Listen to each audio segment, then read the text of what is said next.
Hello. I wanted to record this video, which is about a challenge that I did in May, as soon as possible because I have some other things that have happened since May that I want to make videos about. And as much as I'd like to write a script and make a cool edited video for each thing that I did or lesson that I learned, it's going to be too long if I try to make well-produced videos for each of them. So I'm just gonna make a talking video for this one. I'll talk for like 10, maybe 20 minutes about 75 hard. 75 hard is a challenge where you do 2 45-minute workouts a day. One has to be outside. Drink 1 gallon of water a day. Take a progress picture every day. Stay on a diet with no cheats or alcohol, and read 10 pages of a book per day. Those are the 5 things, 5 tenets of the challenge that I started in May with the plan to do 75 days of this in a row. As the challenge goes, if you fail this, you just restart at day 1 and it's 75 consecutive days. I started this in May, so the 5 rules: workouts, water, diet, progress picture, reading.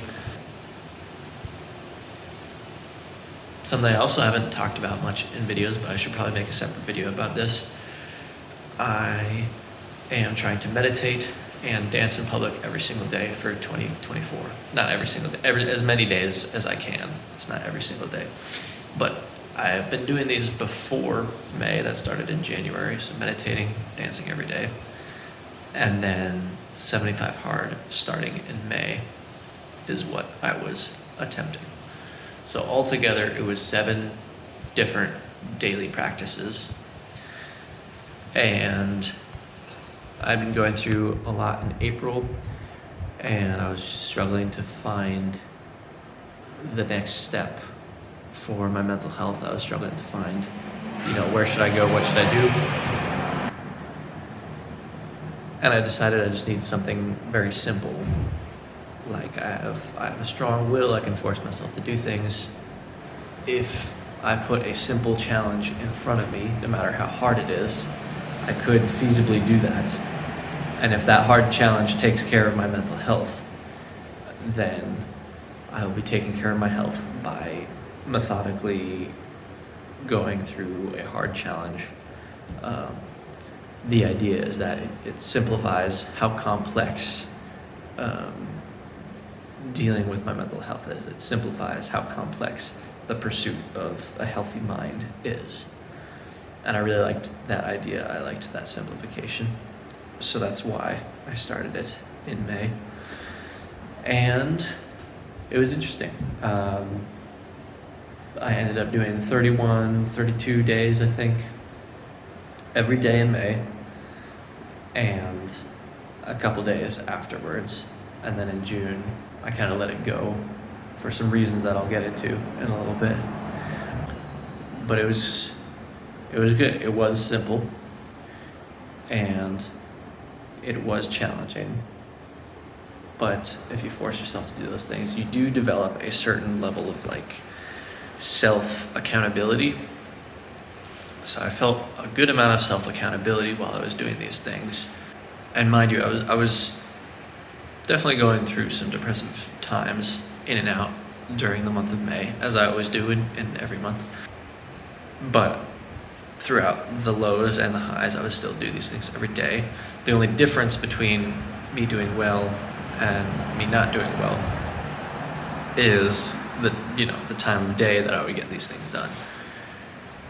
Lots of times I would procrastinate and stay in my bed until 5 o'clock p.m., sometimes even 9 o'clock p.m. And I'd be like, all right, time to go, time to finish the challenge. And it's 9 o'clock p.m. and I have 2 45-minute workouts to do and all this other stuff to do. The worst one was definitely the gallon of water. You can do 2 45-minute workouts after 9 p.m. It's not going to kill you. Drinking a gallon of water in the 3 or 4 hours before you go to bed can be kind of brutal. And that was not always fun, but it wasn't horrible. It was just something I did. I think the main sentiment behind the challenge, whether it's from my experience or other people's experiences, I think the main sentiment is that self-accountability that I was talking about, is you tell yourself you're going to do something and then you do it. And it can be really powerful. It's very simple, but it can be very powerful. But as I was going through this month, and as I was going through depressive times, non-depressive times, the trends weren't exactly changing that much. And there was just one day towards the end of May where I was probably like the most depressed I had been honestly, since moving to Salt Lake City, maybe. I don't know. It's hard to compare these things. But I was, like I could not think straight, essentially. Like my mind was attacking me. That's how these things feel a lot of the times. But my mind was attacking me. I could not really make many decisions or like do anything.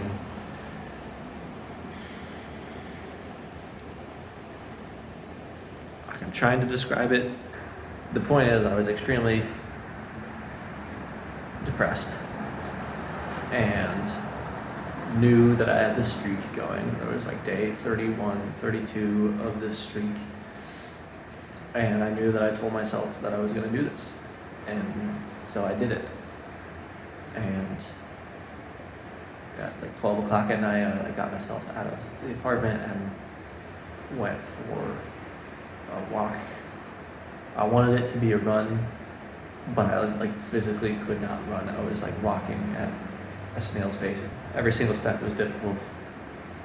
I was genuinely moving along like a zombie. If somebody drove by me at that time, they would probably think something's wrong with me, because something was wrong with me. And I'm just trying to describe how depressive this state was, and the fact that I still managed to get these routines done in that state, which is cool. It's impressive. The point is, I proved to myself something, that even in like one of the worst mental states possible, I can do XYZ. I can do something that I've told myself that I was going to do beforehand. The problem is, I was not getting better. I didn't feel better after doing this 45-minute walk. All I knew was that I had done something that I told myself I was going to do. That's cool. But when did I tell myself that I was going to start living a happier, more healthy life? That wasn't part of the challenge. These XYZ specific tasks are part of the challenge. But the thing I learned is that your day can look like anything, and you still need to make a choice between living mentally healthy and living unhealthily, with filtering your thoughts, the type of attitude you live with each day. That's the type of stuff I'm trying to get at. I was doing all these things while depressed, and it's a cool thing to look at and be like, oh, like I can do XYZ while depressed. And I don't want to be depressed. I don't want to be depressed. That's the end goal, right? I don't care how much stuff I can do while depressed. I don't want to be depressed. So I had felt like I'd proven something to myself that night. And I decided, whatever lesson I was going to get out of this challenge is, it seems like that lesson was it. Granted, I do want to approach this challenge at another time in my life when I'm more ready to take it on in a more responsible way. But that was the lesson I'd learned from doing it 32 days in a row. That was like day 1 in June that I gave it up. So I got a full month in, which was cool. And now it is July, so I spent a month without it. I do have a bit less to report from June. I did a cool backpacking trip, but I will report about that in a different video. But overall, the month of June, I don't know, it was a good month. Definitely less structured. I didn't hold myself to such rigid protocol and such rigid behaviors. I did try to incorporate some of them, but without the structure, it is easy to let these things go. But I don't think I was any less happy in June.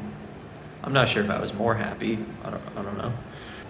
But it's just interesting now, 2 months out from the beginning of the 75 part challenge, to look back on it and be like, oh, like that's, that was a thing I tried. It was a lesson I learned. And this is what I can report from it. I think going forward, I'll try to put the 2 months together in a way, structure with forgiveness. And this is essentially what my yearly practice has been of meditating and dancing in public every day. The actual rule I set for myself at the beginning of the year was just to do it as many days as I could. That is a very forgiving sentence, because it understands you're not going to be able to do it every day, that things are going to come up. But you're going to push yourself at the same time to do it as many days as you can. I'll try to incorporate philosophies from both my life in May and my life in June. I'll try to be more structured and not let the structure distract me from making that mental choice of choosing to be happy every day. It really is a choice. I don't know how much I can get across in words about it. Just wanted to finish with concluding that this lesson was about choosing happiness. What I mean by that is a person can stay in bed all day, eat snacks all day, watch Netflix, and depending on their attitude, choose to be happy that day, choose to look back on that day with pride, happiness, forgiveness, etc. A healthy attitude. That's the point. And a person can also get out of the house, be super productive, get a bunch of projects done, and be stressed and depressed the whole time, just thinking about bad things, be in a bad attitude. And while you might appear better from the outside, you can still be suffering quite a lot on the inside. The external behavior does not represent the internal attitude or the internal experience. So changing your internal experience is very much a matter of choice. And it's easier said than done, but that choice is what I was trying to get at with this video. You must choose to be happy no matter what your day looks like.